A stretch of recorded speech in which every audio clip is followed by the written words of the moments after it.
Hi friends, welcome to Praveen sir classes. మొదటిసారి మన YouTube ఛానల్ని చూస్తున్న ప్రతి ఒక్క అభ్యర్థి ఇప్పుడు మన ఛానల్ని సబ్స్క్రైబ్ చేయండి. ఈ వీడియో కనుక నచ్చినట్లయితే లైక్ చేయండి. మీ ఫ్రెండ్స్ అందరికీ పోటీ పరీక్షలకు ప్రిపేర్ అవుతున్న ప్రతి ఒక్క ఆస్పిరెంట్కి ఈ వీడియో లింక్ని షేర్ చేయండి.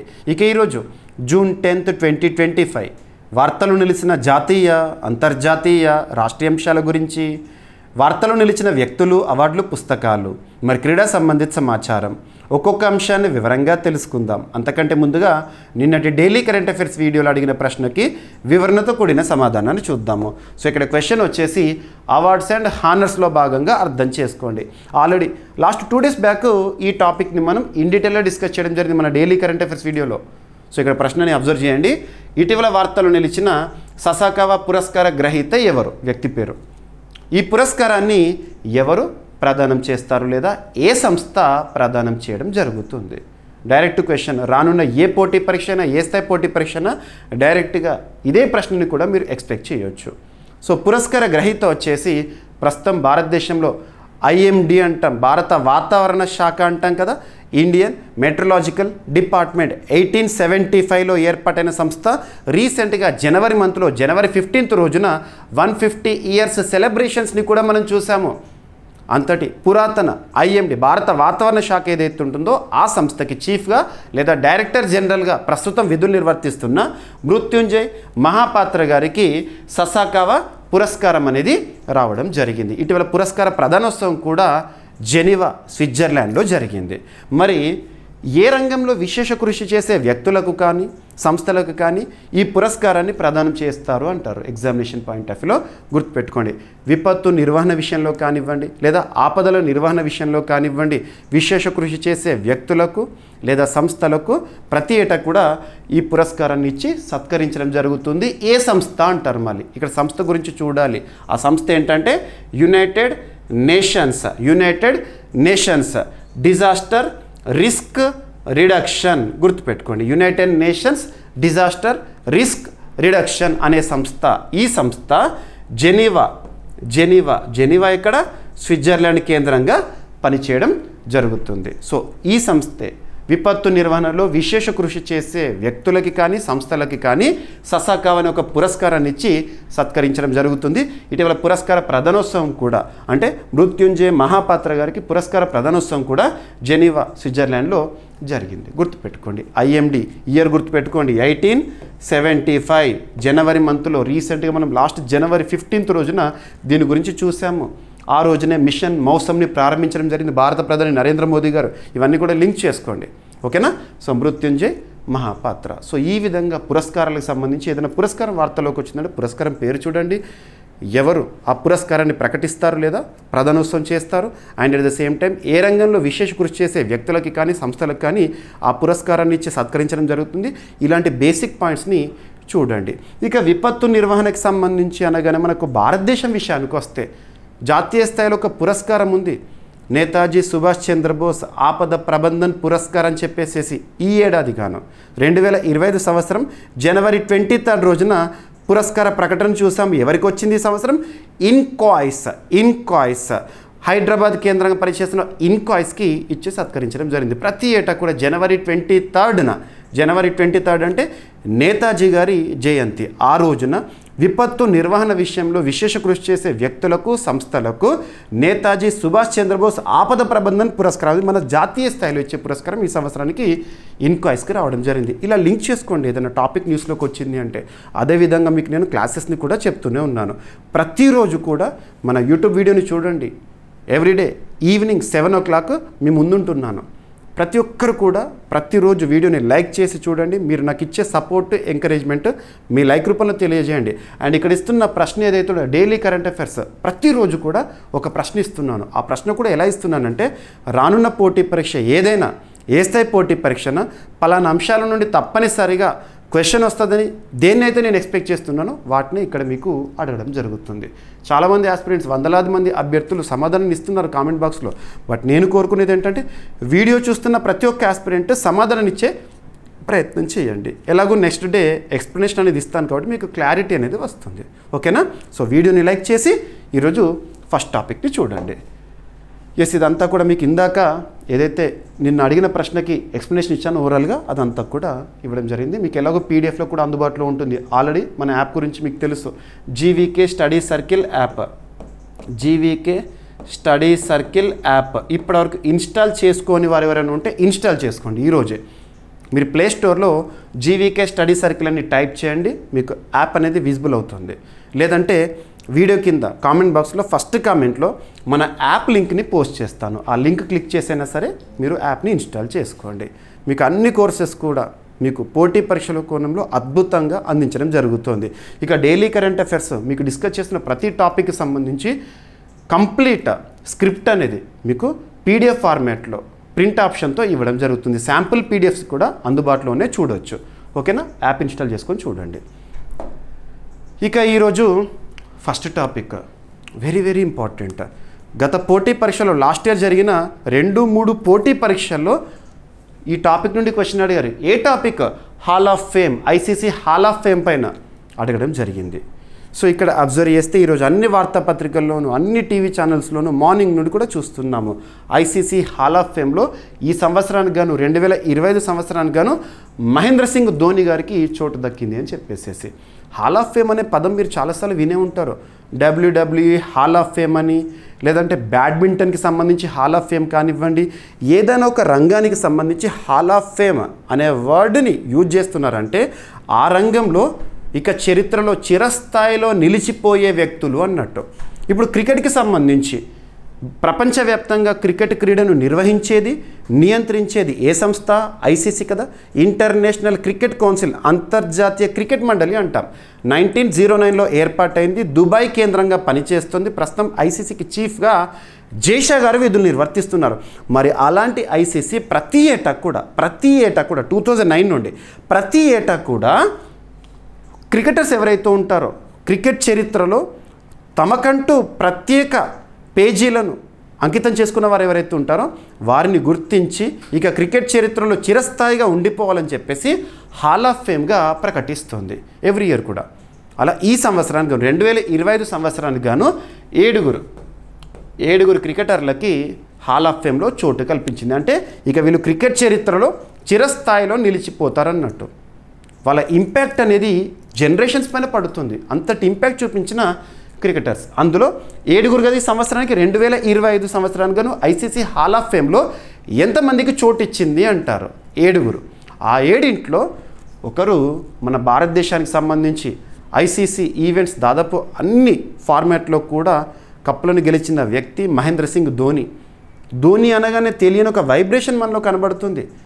తన ఇన్స్పిరేషనల్ లేదా తన క్యాప్టెన్సీ కానివ్వండి, తన స్పీడ్ కానివ్వండి, నిమిషాల్లో లేదా క్షణాల్లోనే తను తీసుకునే నిర్ణయాలు కానివ్వండి, మనందరూ కూడా ఇన్స్పిరేషనల్ ధోని.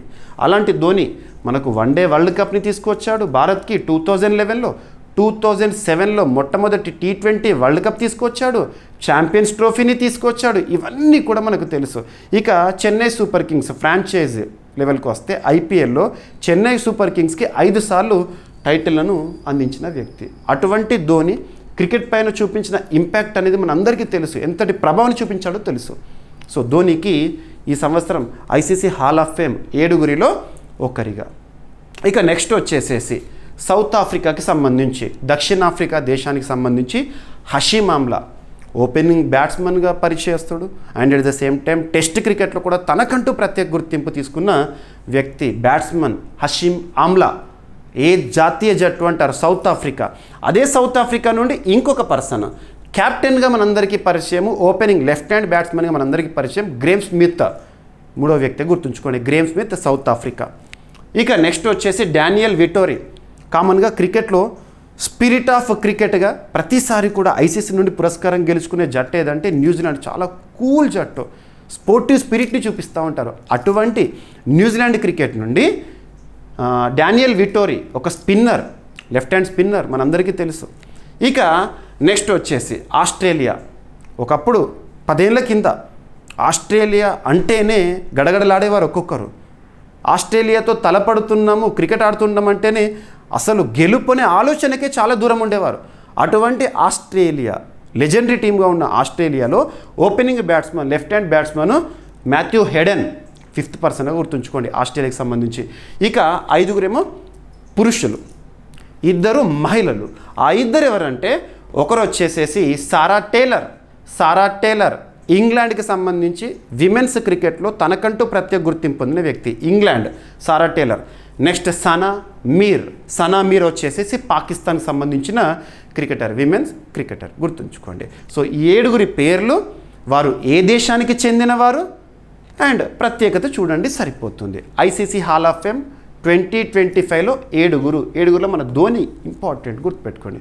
ఇక ఈ కంటెక్స్ట్లో మనకి ఎగ్జామినేషన్ పాయింట్ ఆఫ్ వ్యూలో క్వశ్చన్స్ ఎలా వస్తాయంటే మరి ఇప్పటి వరకు ఐసీసీ హాల్ ఆఫ్ ఫేమ్లో మన భారతదేశం నుండి ఎంతమంది క్రికెటర్లు చోటు పొందారు అని అడుగుతారు. మహిళలు పురుషులు కలిసి ఎంతమంది చోటు పొందారు మహేంద్ర సింగ్ ధోనితో కలుపుకొని అంటారు.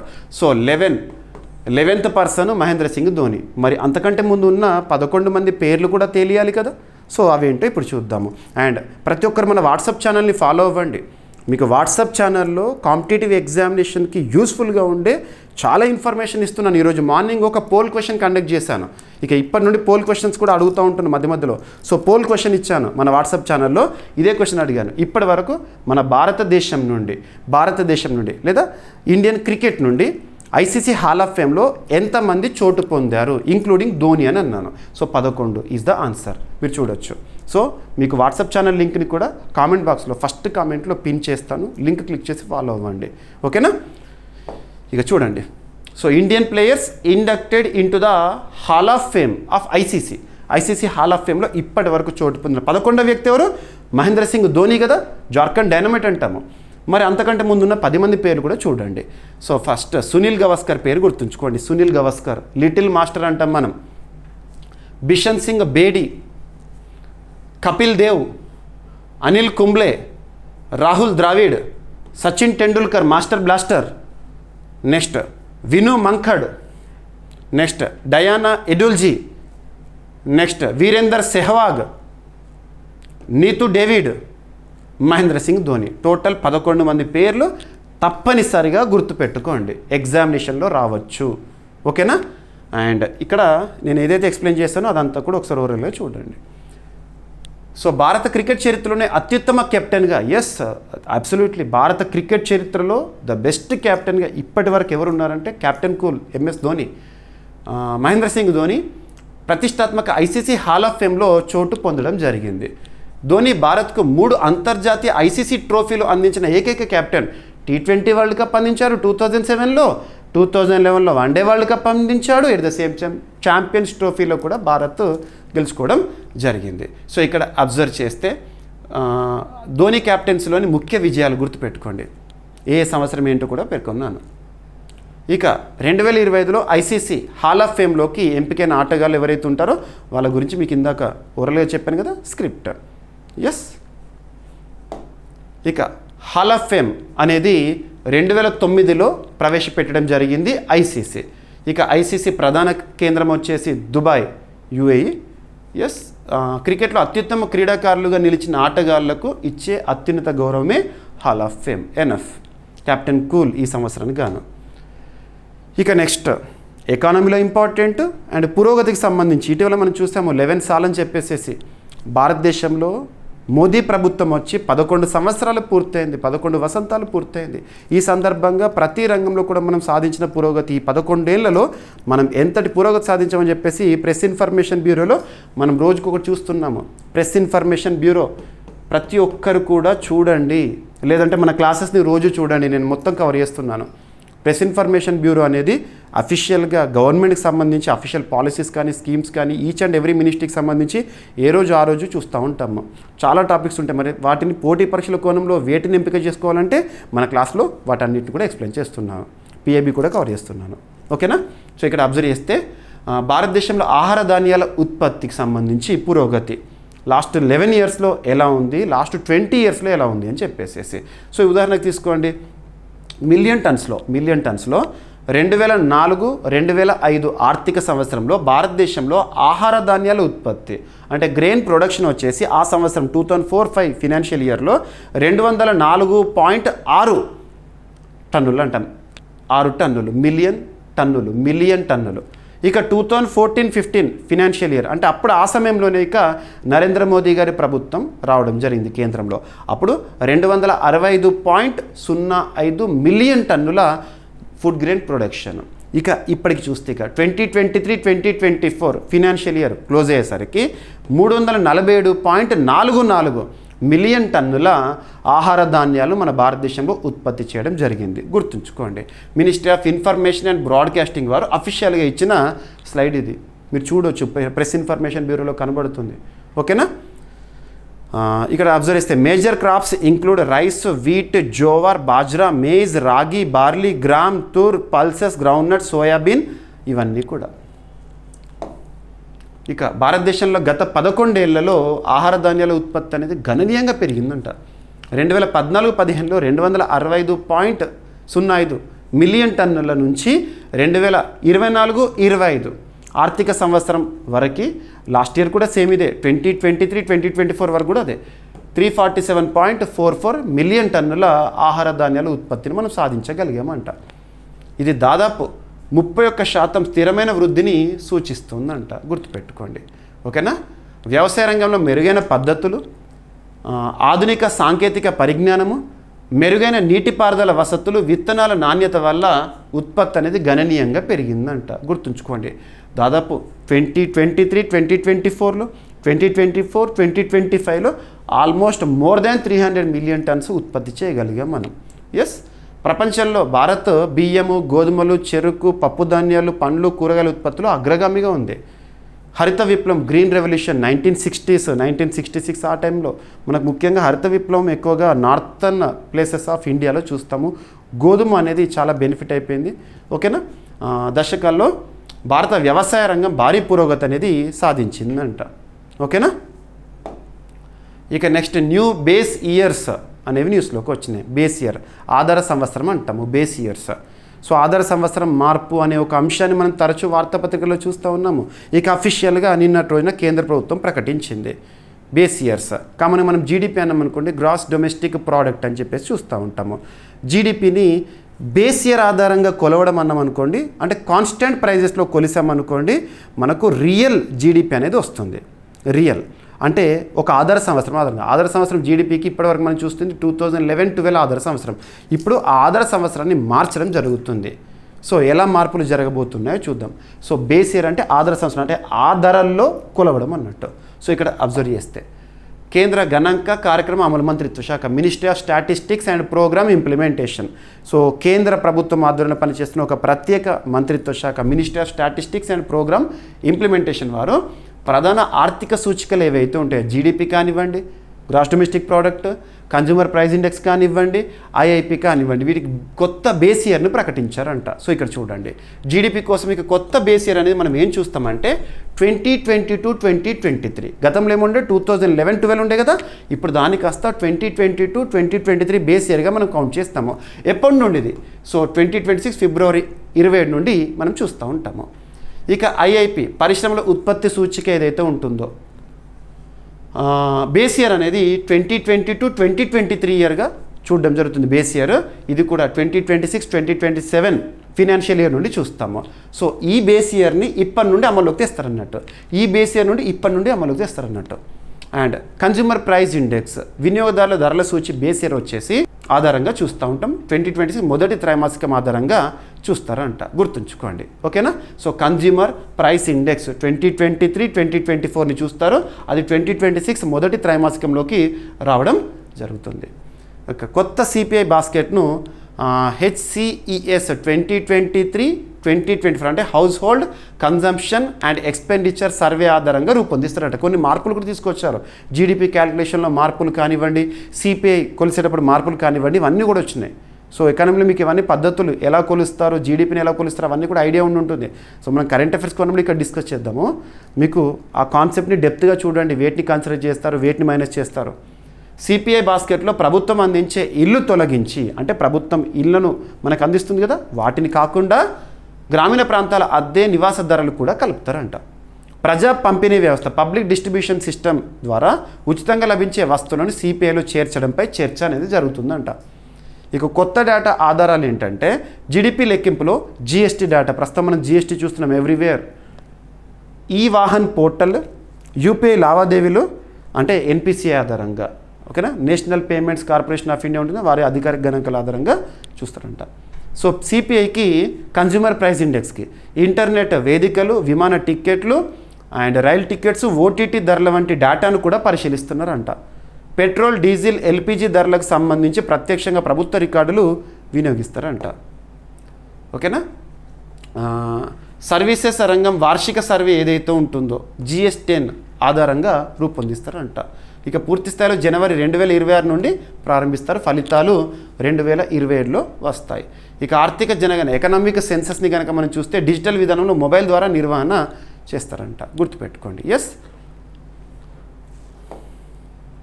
ఇక్కడ మీకు అవన్నీ కూడా అబ్రివేషన్స్ ఇచ్చాను. IIP అంటే ఏంటి, ఇండెక్స్ ఆఫ్ ఇండస్ట్రియల్ ప్రొడక్షన్ అని చెప్పేసి, ASSSE అంటే annual survey of services sector enterprises అని, పీరియాడిక్ లేబర్ ఫోర్స్ సర్వే అని చెప్పేసి, ఇవన్నీ కూడా ఎకానమీలో చాలా ఇంపార్టెంట్ కోర్ కాన్సెప్ట్ ఇది.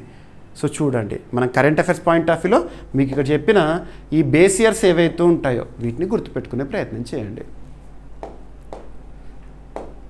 ఇక జుడిపి జంగిల్ ల్యాండ్స్ అనేది న్యూస్లోకి రావడం జరిగింది. జుడిపి జంగిల్ ల్యాండ్స్, సుప్రీంకోర్టు దీని విషయంలో తీర్పునివ్వడం జరిగింది. జుడిపి జంగిల్ ల్యాండ్స్ విషయంలో సుప్రీంకోర్టు ఇచ్చిన తీర్పు ఇక్కడ అబ్జర్వ్ చేస్తే, జుడిపి జంగిల్ ల్యాండ్స్ అనేది ఏ రాష్ట్రానికి సంబంధించిన, మహారాష్ట్రలోని విదర్భ ప్రాంతానికి సంబంధించి చారిత్రాత్మకంగా కొన్నేళ్ల నుండి ఈ జుడిపి ల్యాండ్స్ అనేవి మనం చూస్తూ ఉంటాము. దాని విషయంలో కోర్టుల్లో కూడా దశాబ్దాల కాలం నుండి చర్చ జరుగుతూనే ఉంది, హియరింగ్ జరుగుతూనే ఉంది. ఫైనల్గా తీర్పు అనేది రావడం జరిగింది. ఇక కేంద్ర ప్రభుత్వ అనుమతితోనే వీటిని వినియోగించడం కానివ్వండి, అటవీ ప్రాంతంగా వీటన్నిటిని గుర్తిస్తూ సుప్రీంకోర్టు తీర్పునిచ్చింది. సో ఏ రాష్ట్రానికి సంబంధించి అడుగుతారు. సో మహారాష్ట్రలోని విదర్భ ప్రాంతంలోని జుడిపి జంగిల్ ల్యాండ్స్ను అటవీ భూములుగా గుర్తించాలని భారత సుప్రీంకోర్టు కీలక తీర్పు ఇచ్చింది. అటవీ భూములు, ఫారెస్ట్ ల్యాండ్స్గా, అంతకుముందు జంగిల్ ల్యాండ్స్ పిలిచేవారు, వాటిని ఇప్పుడు అటవీ భూములుగా. సుమారు 86,000 హెక్టార్ల ఈ భూములపై దశాబ్దాలుగా కొనసాగుతున్న చట్టపరమైన వివాదాలకు ఈ తీర్పు అనేది పరిష్కారం చూపుతుందంట. ఇకపై ఈ భూములను వినియోగించాలంటే కేంద్ర ప్రభుత్వం నుంచి అనుమతి అనేది తప్పనిసరి అంట, గుర్తుపెట్టుకోండి. జుడిపి జంగిల్ ల్యాండ్స్ ప్రత్యేకతలు ఏంటంటే, చిన్న చిన్న పొదలతో కూడిన ఈ భూములు వ్యవసాయానికి అనువుగా ఉండవు, వ్యవసాయం చేయడానికి అనువుగా ఉండవు, కాబట్టి ఇప్పుడు ఫారెస్ట్ ల్యాండ్గా చూస్తారు. ఇక వీటిని ఎక్కువగా పశుగ్రాసము, పశువుల మేపు వంటి అవసరాలకు వాడుతున్నారంట. ప్రధానంగా నాగ్పూర్, చంద్రపూర్, గడ్చిరోలి, బండారా, వర్ధా అండ్ గోండియా జిల్లాలో ఇవి కనిపిస్తాయి. ఇక చారిత్రక నేపథ్యం వివాదాలు ఏంటంటే, 1966 ఇయర్లో మహారాష్ట్ర భూ రెవెన్యూ కోడ్ ప్రకారం మొదట వీటిని గైరన్ ల్యాండ్స్గా పిలిచారు, గైరన్ భూములుగా పిలిచారు. వివిధ ప్రభుత్వ ఉత్తర్వులు, చట్టాల ద్వారా ఈ భూముల హోదాలో అనేక మార్పులు వచ్చినాయి. 1980 అటవీ సంరక్షణ చట్టం ప్రకారం అటవీ భూములను ఇతర అవసరాలకు మళ్లించడం కఠినతరం కావడంతో ఈ వివాదం అనేది మరింత పెరిగిందంట.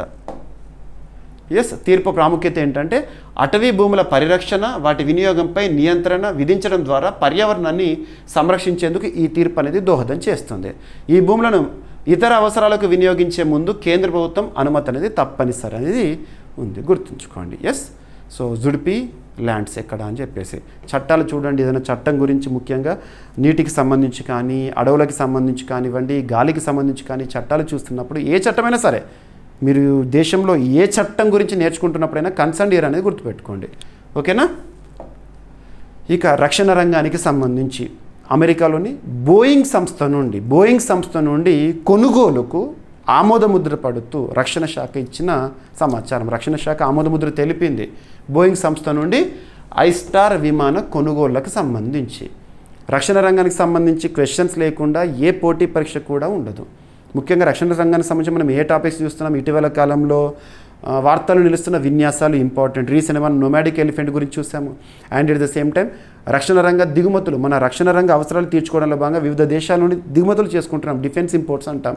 నెక్స్ట్ రక్షణ రంగానికి సంబంధించి అంతర్జాతీయ స్థాయిలో విడుదలవుతున్న నివేదికలు, ఉదాహరణ తీసుకుంటే సిప్రీ కానివ్వండి, గ్లోబల్ ఫైర్ పవర్ ఇండెక్స్ కానివ్వండి, ఇలాంటివి. నెక్స్ట్ డిఫెన్స్ అక్విజిషన్ కౌన్సిల్ ఇటీవల వేటికి ఆమోద ముద్ర వేసింది. నెక్స్ట్ రక్షణ రంగ ఒప్పందాలు కానివ్వండి, పూర్తి స్వదేశీ పరిజ్ఞానంతో తయారవుతున్న ఆయుధ సంపత్తి, షిప్పులు కానివ్వండి, తుపాకులు కానివ్వండి, మిసైల్స్ కానివ్వండి, యుద్ధ విమానాలు కానివ్వండి, ఇటువంటి వాటిపైన ఎక్కువగా ఫోకస్ చేయండి. ఇక అబ్జర్వ్ చేస్తే భారత వాయుసేన ఇండియన్ ఎయిర్ ఫోర్స్కి ఉపయుక్తంగా ఉండే విధంగా స్వదేశీ ఐస్టార్ విమానానికి ఆమోద ముద్ర. ఇదేంటో చూడండి. సో భారత వైమానిక దళం తన సామర్థ్యాన్ని పెంపొందించుకునేందుకు స్వదేశీ ఐస్టార్ అంటే ఇంటెలిజెన్స్, సర్వేలెన్స్, టార్గెట్ అక్విజిషన్, రికగ్నైజెన్స్ విమానాలను కొనుగోలు చేయనుంది ఈ విమానాలను. దీని ద్వారా శత్రు లక్ష్యాలపై సుదూర భద్రతా దూరం నుంచి ఖచ్చితమైన దాడులకు అవకాశం లభిస్తుందంట. ప్రాజెక్ట్ ఖర్చు వచ్చేసి 10,000 కోట్ల రూపాయల రక్షణ శాఖ అనుమతికి సిద్ధంగా ఉంది. మొత్తం 3 అత్యాధునిక విమానాలను కొనుగోలు చేస్తారు. వాటికి స్వదేశీ పరిజ్ఞానాన్ని ఇవ్వడానికి DRDO ప్రయత్నం చేస్తోంది. బోయింగ్ లేదా బాంబార్డియర్ వంటి అంతర్జాతీయ సంస్థల నుంచి ఈ విమానాలను సమకూర్చుతారంట, అమెరికాకు సంబంధించినవి. విమానంలోని సెన్సార్స్, ఎలక్ట్రానిక్ వ్యవస్థలను DRDO defence research development organisation, భారతదేశంలో రక్షణ రంగంలో పనిచేస్తున్న అత్యున్నత సంస్థ, స్వదేశీ పరిజ్ఞానాన్ని వీటికి యాడ్ చేయనుందంట. DRDO చీఫ్గా ప్రస్తుతం సమీర్ వి కామత్ గారు విధులు నిర్వర్తిస్తున్నారు. తన పదవీకాలం రీసెంట్గా పొడిగింపని అంశాన్ని వార్తలు చూసాం మనం. నెక్స్ట్ ఇయర్ 2026 మే వరకు తన పదవీకాలాన్ని పొడిగించింది కేంద్ర ప్రభుత్వం. ఇక ఐస్టార్ పూర్తి రూపం ఏంటని అడుగుతారు. Intelligence, surveillance, target acquisition, reconnaissance. ఇది ప్రధానంగా రహస్య నిఘా పరిశీలన, లక్ష్యాల గుర్తింపు, పర్యవేక్షణకు ఉపయోగపడే అధునాతన సాంకేతికవేత్త నిఘా వ్యవస్థకు సంబంధించి గుర్తుంచుకోండి. ఇక DRDO 1958లో ఏర్పాటైంది. ప్రధాన కార్యాలయం న్యూఢిల్లీ. సో వార్తల్లో నిలుస్తున్న సదస్సులు, సమావేశాలు, వీటిపైన ఎగ్జామినేషన్లో క్వశ్చన్స్ రావచ్చు. ఏదైనా ఒక సదస్సు లేదా సమావేశం, అందులో కూడా ఇంటర్నేషనల్ సిగ్నిఫికెన్స్తో కనుక న్యూస్లోకి వచ్చిందనుకోండి, ఆ సదస్సు లేదా సమావేశం పేరేంటి, ఎక్కడ జరిగింది, దాని యొక్క థీమ్ ఏంటి, ఆ సదస్సు లేదా సమావేశం యొక్క ఉద్దేశం దేనికోసం జరిగింది, ఈ 4 పాయింట్స్ ఇంపార్టెంట్. ఒకవేళ సమావేశం ముగిసిన తర్వాత అవుట్కమ్ కూడా ఇంపార్టెంట్. అంటే అందులో తీసుకున్న కీలక నిర్ణయాలు కానీ, అందులో జరిగిన కీలక ఒప్పందాలు కానీ, వాటిపైన కూడా ఎగ్జామినేషన్లో అడుగుతారు. సో ఇక్కడ సముద్రాలకి సంబంధించి మనం ఆల్రెడీ లాస్ట్ 2 to 3 టైమ్స్ ఈ సదస్సు గురించి ఇండికేటివ్గా చెప్పాను. అతి త్వరలో జరగబోతున్నా అని. మనకి ఫ్రాన్స్లోని నీస్ వేదికగా ప్రారంభమైన జూన్ 9th నుండి జూన్ 13th వరకు జరగనున్న ఒక సదస్సు, అంతర్జాతీయ సదస్సు, మహాసముద్రాలకు సంబంధించి రక్షణ చర్యల కోసం ఉద్దేశించబడిన ఒక సదస్సు. యునైటెడ్ నేషన్స్ ఓషన్ కాన్ఫరెన్స్ ఎక్కడ అంటారు, నీస్ లేదా నైస్. ఎక్కడిది? ఫ్రాన్స్ దేశంలో ఉంది. ఫ్రాన్స్ ఆతిథ్యంలో జరుగుతోంది. UNOC అని గుర్తుంచుకోండి. UNOC. మనం రీసెంట్గా సెకండ్ బ్లూ టాక్స్ అని చెప్పేసి ఇటువంటి కూడా డిస్కస్ చేసాము. దేనికి సన్నాహకంగా అన్నాను? సో ఈ కాన్ఫరెన్స్కి సన్నాహకంగా. మరి ఈ సంవత్సరం 2025లో ఈ సదస్సు 3rd ఎడిషన్ అనేది జరుగుతుంది. 3rd ఎడిషన్ 2025లో జరిగిన యునైటెడ్ నేషన్స్ ఓషన్ కాన్ఫరెన్స్ అనేది చరిత్రలో ఎన్నవ ఎడిషన్ అంటారు? 3rd edition. UNOC 3 అంటాం అందుకే. మరి ఈ సదస్సుకు సంబంధించిన థీమ్ ఏంటి అంటారు? సో థీమ్ వచ్చేసేసి accelerating action and mobilizing all actors to conserve and sustainably use the ocean అనేది థీమ్. ఎప్పుడైనా గుర్తుంచుకోండి. డేస్ అండ్ థీమ్స్కి సంబంధించి కానీ, సమ్మిట్స్ థీమ్స్కి సంబంధించి కానీ, బుక్స్ అండ్ ఆథర్స్కి సంబంధించి కానివ్వండి, థీమ్స్ని చదివేటప్పుడు ఏ లాంగ్వేజ్లో ఉంటే అదే లాంగ్వేజ్లో గుర్తుపెట్టుకునే ప్రయత్నం చేయండి.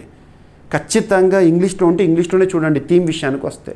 ఎందుకంటే పోటీ పరీక్షలో అనువాద తప్పిదాల కారణంగా తెలుగుని అభ్యర్థులు మార్కులు కోల్పోయే ప్రమాదం ఉంది. ఎర్రర్స్ జరుగుతున్నాయి. ఓకేనా? సో ఫ్రాన్స్ అధ్యక్షుడు ఎమాన్యుయల్ మెక్రాన్ గారు నిన్నటి రోజున ప్రారంభోత్సవంలో మాట్లాడారు. 3rd ఎడిషన్ అంతర్జాతీయ మహాసముద్ర సదస్సు ఫ్రాన్స్లోని నీస్ నగరంలో ఐక్యరాజ్య సమితి ఆధ్వర్యంలో ప్రారంభమైంది. ఫ్రాన్స్ అధ్యక్షుడు ఎమాన్యుయల్ మెక్రాన్ సముద్రాల రక్షణకు ప్రపంచ దేశాల వాగ్దానాలను ఆచరణలో పెట్టాలని పిలుపునిచ్చారు. 2030 నాటికి ప్రపంచంలోని 30% భూమి, 30% సముద్రాల పరిరక్షణ లక్ష్యం ఉన్నప్పటికీ సముద్రాల విషయంలో మాత్రం కేవలం 2.7% సముద్రాలు మాత్రమే రక్షణ పొందుతున్నాయని మెక్రాన్ గారు తన స్పీచ్లో చెప్పారు. సముద్రాల్లో చేపల వేట, ఖనిజ తవ్వకాలను నియంత్రించడం ఈ సభలో ప్రధానంగా చర్చకు రావడం జరిగినాయి.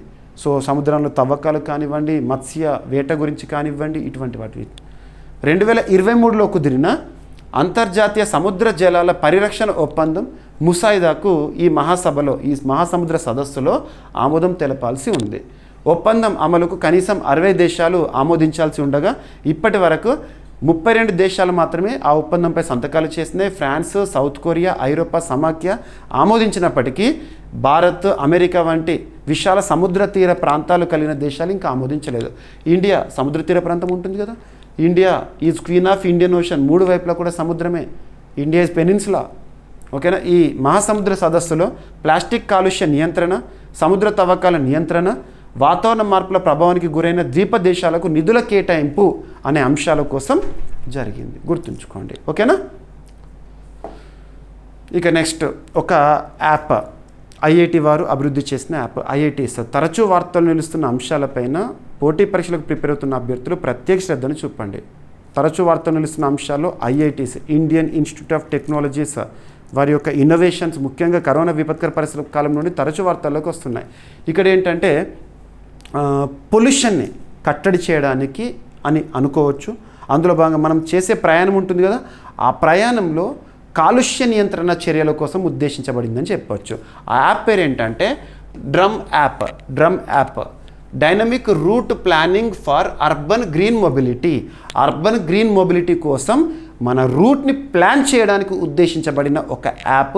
ఈ యాప్ని ఐఐటి వారు అభివృద్ధి చేశారంటారు. ఐఐటి ఖరగ్పూర్ అంటే వెస్ట్ బెంగాల్లోని ఐఐటి. సో డ్రమ్ అనేది ఐఐటి ఖరగ్పూర్ అభివృద్ధి చేసిన ఒక యాప్. ప్రయాణ మార్గంలో వాయు కాలుష్యం, శక్తి వినియోగం తగ్గించే మార్గాలను సూచిస్తుంది. ఉదాహరణ చెప్పాలనుకోండి, ఒక డెస్టినేషన్కి వెళ్ళాలనుకుంటే మనం ఆ డెస్టినేషన్ రీచ్ అవ్వడానికి చాలా మార్గాలు ఉంటాయి. ఎవరికి నచ్చిన మార్గంలో వాళ్ళు వెళ్తూ ఉంటారు. సో ఇప్పుడు ఈ డ్రమ్ యాప్ ద్వారా ఏంటంటే మన రూట్ని ప్లాన్ చేస్తుంది. అది ఏ మార్గంలో అయితే ఆ డెస్టినేషన్కి వెళ్తే వాయు కాలుష్యం తగ్గించే చర్యలు భాగస్వాములు అవ్వచ్చు, and at the same time distance కూడా తగ్గించవచ్చు, ఇటువంటి వాటిపైన ప్లాన్ చేస్తుంది. సో వాయు కాలుష్యం, శక్తి వినియోగం. ఉదాహరణ డిస్టెన్స్ తగ్గిందనుకోండి, మనకు అందులో ఉండే పెట్రోల్ కానీ లేదా ఫ్యూయల్ కానీ కాస్ట్ అనేది తక్కువ పడ్డట్టే కదా. 10 కిలోమీటర్లు తిరిగిపోయే కంటే అదే డెస్టినేషన్కి 2 కిలోమీటర్లు వెళ్ళితే బాగుంటుంది కదా. దాని ద్వారా వాయు కాలుష్యాన్ని కట్టడి చేసిన వారం అవుతాము, at the same time cost అనేది కూడా మనకు పెట్రోల్పై పెట్టే ఖర్చు కూడా తగ్గుతుంది కదా. అలా ఓకేనా. డ్రమ్ యాప్ యొక్క ముఖ్య విశేషాలు: అతి చిన్న మార్గం షార్టెస్ట్ రూట్ని చూపిస్తుంది, ఫాస్టెస్ట్ రూట్ని చూపిస్తుంది, and least exposure to air pollution చేస్తుంది. అండ్ మన ఆరోగ్యానికి కూడా ఇంపార్టెంటే. ఎయిర్ పొల్యూషన్కి మనల్ని దూరంగా ఉంచే ప్రయత్నం చేస్తుంది సింపుల్గా. Least energy consumption route, balanced route, ఇవన్నీ కూడా డ్రమ్ యాప్ యొక్క ప్రత్యేకతలు. ఇటీవల వార్తలు నిలిచిన డ్రమ్ యాప్ని ఐఐటి వారు అభివృద్ధి చేశారని అడుగుతారు. IIT Kharagpur. Enough. Yes, IIT Kharagpur దేశంలో మొట్టమొదటి ఐఐటీల్లో ఒకటి వెస్ట్ బెంగాల్లో ఉంది. ఓకేనా. ప్రయాణికులు ఆరోగ్యానికి ప్రాధాన్యత ఇస్తూ కాలుష్య ప్రభావాన్ని తగ్గించుకోవచ్చు ఈ డ్రమ్ యాప్ ద్వారా. ఇక నెక్స్ట్ వార్తలు నిలుస్తున్న జీవజాతులు కానీ వృక్ష జాతులు కానీ మనం చూస్తూ ఉంటాం కదా, వాటికి సంబంధించి చదివేటప్పుడు జీవజాతులు అయితేనేమో సైంటిఫిక్ నేమ్ చూడాలి, వృక్ష జాతులు అయితే బొటానికల్ నేమ్ గుర్తుపెట్టుకోవాలి, మరియు దాని ఆనవాళ్ళను కనుగొనడం జరిగింది, అది ఇంపార్టెంట్. మీకు హిందూ పేపర్లో లాస్ట్ పేజ్లో ఇటువంటి టాపిక్స్ కవర్ అవుతాయి. ఇటీవల వార్తలు నిలిచిన ఒక వ్యాస్ప్, ఆ వ్యాస్ప్ ఏంటంటే లాస్గ్నా ఆక్సిడెంటాలిస్. ఇటీవల వార్తలు నిలిచిన లాస్గ్నా ఆక్సిడెంటాలిస్ అనేది ఏంటి? ఒక వాస్ప్, డ్రై వాస్ప్. ఓకేనా. దీన్ని ఎక్కడ కనుగొన్నారంటారు? చండీగఢ్లోని పట్టణ పొడి అడవి ప్రాంతాల్లో దీన్ని చండీగఢ్ అటవీ ప్రాంతాలలో కనుగొన్నారంట, గుర్తుంచుకోండి. డ్రై షాబ్స్లో. భారతదేశంలో పరాన్నజీవి వాస్ప్ కొత్త జాతిని గుర్తించారు. దాని సైంటిఫిక్ నేమ్ ఏంటో చూడండి. పరాన్నజీవిగా జీవించే ఈ వాస్ప్ ఇతర కీటకాల మీద బ్రతుకుతూ ఉంటుంది. పరాన్నజీవి అంటేనే వేరే వాళ్ళ పారాసైట్. అప్పుడు మనం వింటూ ఉంటాం పారాసైట్ అంటే వేరే వాళ్ళ మీద బతికే వాళ్ళు అన్నట్టు. ఓకేనా, గుర్తుంచుకోండి. ఇక నెక్స్ట్ వచ్చేసేసి బాష్ని. సో బాష్ని CRIS రైల్వేకి సంబంధించి ఒక ఒప్పందం అనేది వార్తల్లోకి వచ్చింది. మనకు బాష్ని విషయానికి వస్తే AI ట్రాన్స్లేటర్గా గతంలో చాలాసార్లు చూస్తున్న బాష్ని ఆల్రెడీ ఎగ్జిస్టింగ్, మరియు రైల్వేకి సంబంధించి ఒక ఆర్గనైజేషన్ CRIS. వీరి మధ్య కుదిరిన ఒప్పందం యొక్క ఉద్దేశం ఏంటంటే భారత రైల్వేలకు మల్టీలింగ్వల్ AI పరిష్కారాలను వెతకడము. సో డిజిటల్ ఇండియా బాష్ని Division Centre for Railway Information సిస్టమ్స్తో కీలక ఒప్పందం అనేది కుదుర్చుకుంది. భారతీయ రైల్వేలకు చెందిన పబ్లిక్ ఇంటర్ఫేస్ ప్లాట్ఫామ్స్లో కృత్రిమ మీద ఆధారిత బహుభాషా పరిష్కారాల అభివృద్ధి అమలే లక్ష్యం అంట. ఈ ఒప్పందం ద్వారా ప్రయోజనాలు ఏంటంటే రైల్వే సేవలను వివిధ భారతీయ భాషల్లో సులభంగా అందుబాటులోకి తీసుకురావడం. భాషిని అనే పదం ఎక్కడున్నా గుర్తుంచుకోండి, ఇక అది ట్రాన్స్లేటర్ అనుకోండి, అనువాదానికి సంబంధించి. ప్రయాణికుల కోసం ఏఐ ఆధారిత, ప్రస్తుతం ప్రపంచాన్ని నడిపిస్తుంది కృత్రిమ మీద, అటువంటి ఏఐ ఆధారిత సహాయక సేవలు చాట్బాట్ కానివ్వండి, వాయిస్ అసిస్టెంట్ కానీ ఈ ఒప్పందంలో భాగంగా డెవలప్ చేయడము.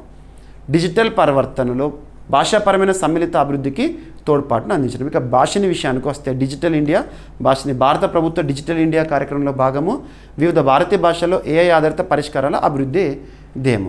CRIS అంటే centre for Railway information system. రైల్వేలో సాంకేతిక పరిష్కారాలు అందించే సంస్థ, ప్రధాన కేంద్రం వచ్చేసి న్యూఢిల్లీ.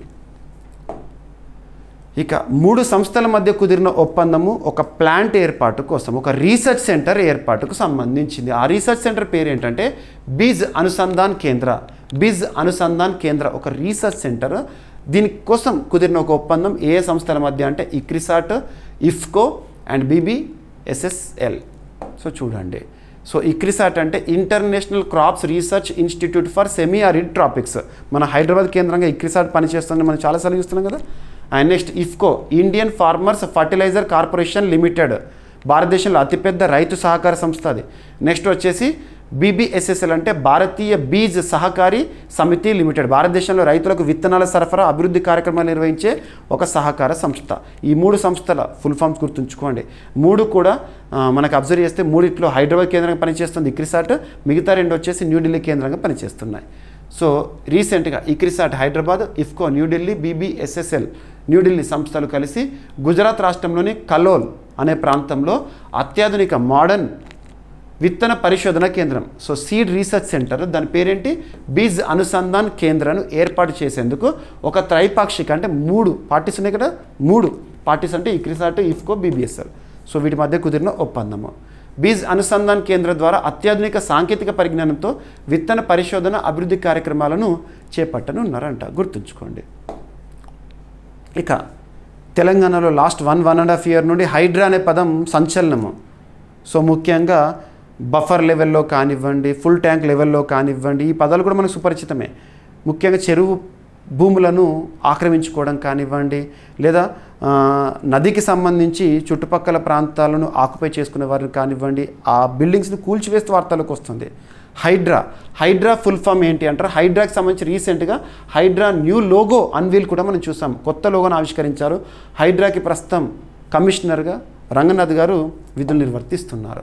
సో ఇక్కడ అబ్జర్వ్ చేస్తే HYDRAA full form Hyderabad disaster management and asset protection agency. ఎందుకు ఈరోజు వార్తల్లోకి వచ్చిందంటే మీరు న్యూస్ పేపర్లు చూస్తుంటారు, ఈ హైడ్రా డిజాస్టర్ మేనేజ్మెంట్ అంటున్నారు, విపత్తు నిర్వహణ.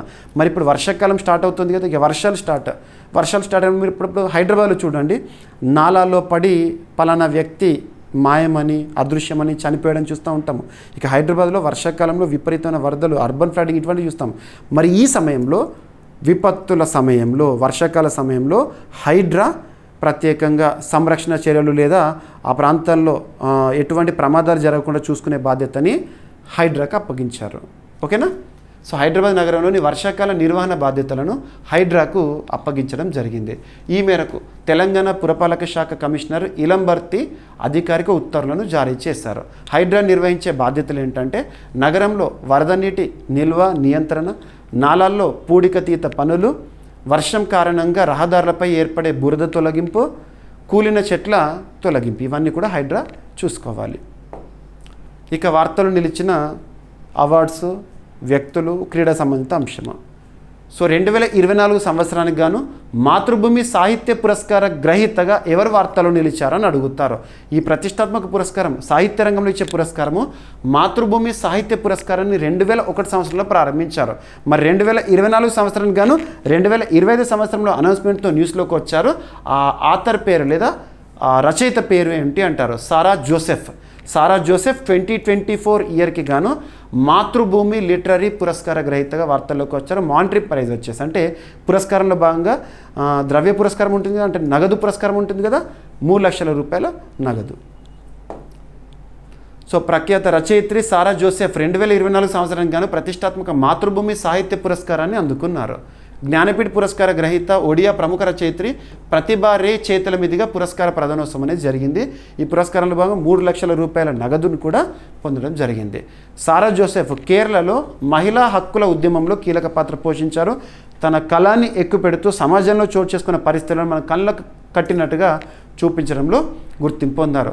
సారా జోసెఫ్ రాసిన ప్రసిద్ధ నవల ఆలహయుడే పెన్మక్కల్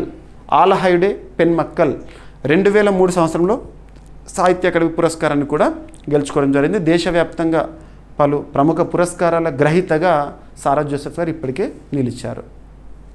ఓకేనా. ఇక లైఫ్ ఇన్సూరెన్స్ కార్పొరేషన్ ఏదైతే ఎల్ఐసి ఉంటుందో పబ్లిక్ సెక్టార్లో బీమా రంగంలో లైఫ్ ఇన్సూరెన్స్ కార్పొరేషన్ ఆఫ్ ఇండియాకి నూతన ఎండి అండ్ సిఇఓగా సత్పాల్ భాను గారు వార్తల్లోకి వచ్చారు. ఎల్ఐసి పబ్లిక్ సెక్టర్ అండ్ బీమా రంగానికి సంబంధించి. సో ఇక్కడ అబ్జర్వ్ చేస్తే లైఫ్ ఇన్సూరెన్స్ కార్పొరేషన్ ఆఫ్ ఇండియాకు సత్పాల్ భానును తాత్కాలిక మేనేజింగ్ డైరెక్టర్ ముఖ్య కార్యనిర్వాహక అధికారిగా నిర్వహించడం జరిగింది.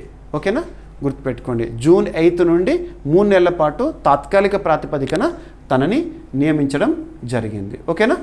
సో ఎల్ఐసి స్థాపన సెప్టెంబర్ 1, 1956లో భారత ప్రభుత్వం భారత జీవిత బీమా చట్టం 1956 ద్వారా బీమా రంగాన్ని జాతీయం చేశారు. ఓకేనా. భారతదేశంలో జీవిత బీమా సేవలను అందించిన తొలి సంస్థ ఓరియంటల్ లైఫ్ ఇన్సూరెన్స్ కంపెనీ. ఇక క్రీడలకు సంబంధించి యుఎఫ్ఏ, మనం యుఎఫ్ఏ కప్ అంటూ ఉంటాం కదా. సో యుఎఫ్ఏ లేదా యుఈఎఫ్ఏ నేషన్స్ లీగ్ విజేతగా ఇటీవల మ్యూనిచ్ వేదికగా జరిగిన ఫైనల్లో పోర్చుగల్ కప్పును కైవసం చేసుకుంది. ఇక్కడ మనకు కనిపిస్తున్న 7 నెంబర్ జెర్సీ క్రిస్టియానో రొనాల్డో. ప్రస్తుతం వరల్డ్లో ఫుట్బాల్ చరిత్రలో తనకంటూ ప్రత్యేక ఫ్యాన్ బేస్ ఉంది. సో యుఎఫ్ఏ నేషన్స్ లీగ్ 2025 టైటిల్ను పోర్చుగల్ జట్టు కైవసం చేసుకుంది. ఏ జట్టు పైన అంటే ఫైనల్ మ్యూనిచ్లో జరిగింది కదా, అందులో స్పెయిన్ పైన గెలుపొందింది పోర్చుగల్. ఎస్. సో యుఎఫ్ఏ పూర్తి పేరు ఏంటంటే Union of European Football Association. UEFA Europe సంబంధించి, ప్రధాన కేంద్రం వచ్చేసి న్యాన్, స్విట్జర్లాండ్ సరిపోతుంది. యుఎఫ్ఏ నేషన్స్ లీగ్ని మొదటిసారి 2018లో ప్రారంభించారు. మరి ఈ సంవత్సరానికి గాను ఎవరు? మనకి పోర్చుగల్. గుర్తుపెట్టుకోండి. ఇక పిన్న వయసులో నేను చెప్పొచ్చు, కామన్గా క్రికెట్ అంటే 35-36 ఇయర్స్ వస్తే ఇక రిటైర్మెంట్ గురించి చర్చ జరుగుతుంది. కానీ కేవలం 29 ఏళ్ళకే క్రికెట్కి రిటైర్మెంట్ పలుకుతూ మేటి ఆటగాడు అనుకుంటున్నాను, చాలా స్కిల్ ప్లేయర్. మనం రీసెంట్గా చూసాం ఐపీఎల్లో కూడా లక్నో సూపర్ జాయింట్స్లో తన బ్యాటింగ్తో అద్భుతమైన ఆటను ప్రదర్శించాడు. అటువంటి నికోలస్ పూరన్ వెస్టిండీస్ జాతీయ జట్టులో సభ్యుడు. సో తన పర్సనల్ వ్యక్తిగత కారణాల వల్ల అని చెప్పాడు ఇంటర్నేషనల్ క్రికెట్కి రిటైర్మెంట్ పలికాడు. కొన్ని మ్యాచ్ల్లో కెప్టెన్గా కూడా తనకంటూ ప్రత్యేక గుర్తింపు. ఎగ్జామ్లో అడుగుతారు. ఇటీవల క్రికెట్కి రిటైర్మెంట్ పలుకుతూ వార్తల్లోకి వచ్చిన నికోలస్ పూరన్ ఏ జాతీయ జట్టు సభ్యుడు అంటే వెస్టిండీస్. లెఫ్ట్ హ్యాండ్ బ్యాట్స్మెన్, అద్భుతమైన ఆటగాడు. ఎస్. ఇక ఈరోజు ప్రశ్న, ఫ్రెంచ్ ఓపెన్ 2025 పురుషుల మహిళల సింగిల్స్ విజేతలు ఎవరు? రీసెంట్గా మనం డిస్కస్ చేసాము. అండ్ ఆ విజేతలు ఏ దేశానికి చెందినవారు? సో ప్రతి ఒక్కరు సమాధానం ఇచ్చే ప్రయత్నం చేయండి. ఇక ఈరోజు టాపిక్స్ని మనం క్విక్ రివిజన్ కనుక చేస్తే, first topic ICC Hall of ఫేమ్లో ధోనికి చోటు. అండ్ భారతదేశంలో ఆహార ధాన్యాల ఉత్పత్తి ఎలా ఉంది అని చెప్పేసి, అండ్ న్యూ బేస్ ఇయర్స్కి సంబంధించి, అండ్ జుడిపి జంగిల్ ల్యాండ్స్ విషయంలో సుప్రీంకోర్టు ఇచ్చిన తీర్పు మహారాష్ట్రకి సంబంధించి, అండ్ భారత వాయుసేన స్వదేశీ ఐస్టార్ విమానము, అండ్ వార్తలు ఇచ్చిన ఒక అంతర్జాతీయ సదస్సు యుఎన్ ఓషన్ కాన్ఫరెన్స్ ఫ్రాన్స్లో ప్రారంభమైంది, అండ్ డ్రమ్ యాప్ అనేది ఐఐటి ఖరగ్పూర్ వారు అభివృద్ధి చేసిన యాప్, అండ్ వార్తలు నిలిచిన కొత్త వాస్ప్ వెరైటీ లాస్గ్నా ఆక్సిడెంటాలిస్, అండ్ బాషిని సిఆర్ఐఎస్ ఒప్పందం అనేది రీసెంట్గా వార్తల్లోకి వచ్చింది రైల్వేలో సాంకేతికత కోసము, అండ్ ఇక్రిసాట్ ఇఫ్కో బీబీఎస్ఎస్ఎల్ మధ్య కుదిరిన ఒప్పందం గుజరాత్లో బీజ్ అనుసంధాన కేంద్ర ఏర్పాటు కోసము, హైడ్రాకి వర్షాకాల నిర్వహణ బాధ్యతలను అప్పగించడం జరిగింది, and prominent writer Sarah Joseph గారు 2024 సంవత్సరానికి గాను మాతృభూమి సాహిత్య పురస్కార గ్రహీతగా వార్తల్లోకి వచ్చారు. Life Insurance Corporation of India నూతన ఎండి సిఇఓగా Satpal Bhanu, and UEFA Nations League విజేతగా పోర్చుగల్, అండ్ అంతర్జాతీయ క్రికెట్కు వీడ్కోలు పలికిన నికోలస్ పూరన్. ఇక ఈరోజు ప్రశ్న, ఫ్రెంచ్ ఓపెన్ 2025 రీసెంట్గా ముగిసింది కదా, అందులో పురుషుల మహిళల సింగిల్స్ విజేతలు ఎవరు, ఏ దేశానికి చెందినవారు, వీలైతే రన్నర్ అప్స్ ఎవరో కూడా తెలిపే ప్రయత్నం చేయండి. ఓకేనా. సో మిస్లేనియస్ టాపిక్స్ ఏమైనా ఉన్నాయనుకోండి, నో నీడ్ టు వరీ, రేపటి క్లాస్లో జోడించి చెప్తాను. కానీ ప్రతి ఒక్కరు మీరు నాకు ఇచ్చే సపోర్ట్ ఎంకరేజ్మెంట్, వీడియోకి లైక్ చేయండి, నచ్చితే మీ ఫ్రెండ్స్ అందరికీ షేర్ చేయండి, అడుగుతున్న ప్రశ్నకి సమాధానం ఎంతవరకు తెలిస్తే అంతవరకు ఇచ్చే ప్రయత్నం చేయండి. మన యాప్ని ఇన్స్టాల్ చేసుకోండి అండ్ వాట్సాప్ ఛానల్ని ఫాలో అవ్వండి. ఓకేనా. రేపు కలుద్దాం. Thank you.